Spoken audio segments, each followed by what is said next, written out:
You could probably win quite a few bets if you asked someone, even a ardent college football fan, where Ohio State has its worst road record in the last 20 or 25 years in the Big Ten. It's at Purdue. Can you believe that? The last time they were there, they were pushing a 20-point favorite. They lost their only game of the season, blew a playoff spot because of it. And Ohio State, get this, Steve, Ohio State is 37-0 against the rest of the Big Ten since losing that game. If you take out Michigan, where they're 2-2, they are 37-0 against the rest of the Big Ten since they walked off the field a 49-20 loser 5 years ago against Purdue in a historic loss. So we've got Steve Merrill on the line, Wager Talk TV, wagertalk.com. You got to join them there for the complete look at college football and the NFL. The Buckeyes go to Purdue, that, as I referenced, has been a house of horrors as a 19-point favorite. Yeah, and on the surface, it's not a good scheduling spot. I mean, this is what we call a sandwich game.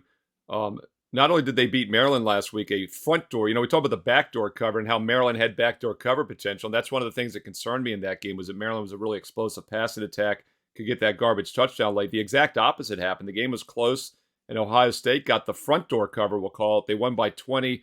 That line closed around 19.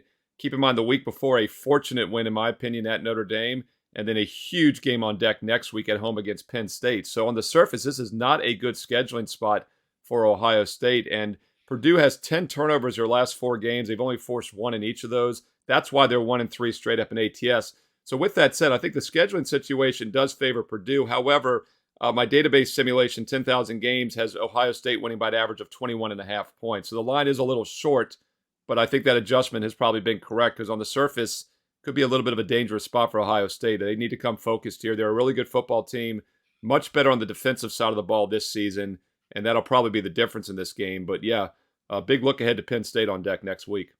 Ohio State surprisingly 4th in yards per play defensively, and that's after facing 2 pretty good offenses the last 2 weeks in Notre Dame and Maryland. Steve is 17-2 against the spread in his under the radar selection. So you ask, where do I get this? Where do I get? It's on our main channel. You become a YouTube member. It's easy to do. Go to our main channel, become a YouTube member, or on Patreon, patreon.com/MarkRogersTV. And as a side, it's really not in Steve's level, but you get my selections as well. I am 59% against the spread, and I pick about 25 games per week. Steve, we appreciate you so much stopping by. Hey, thanks, Mark.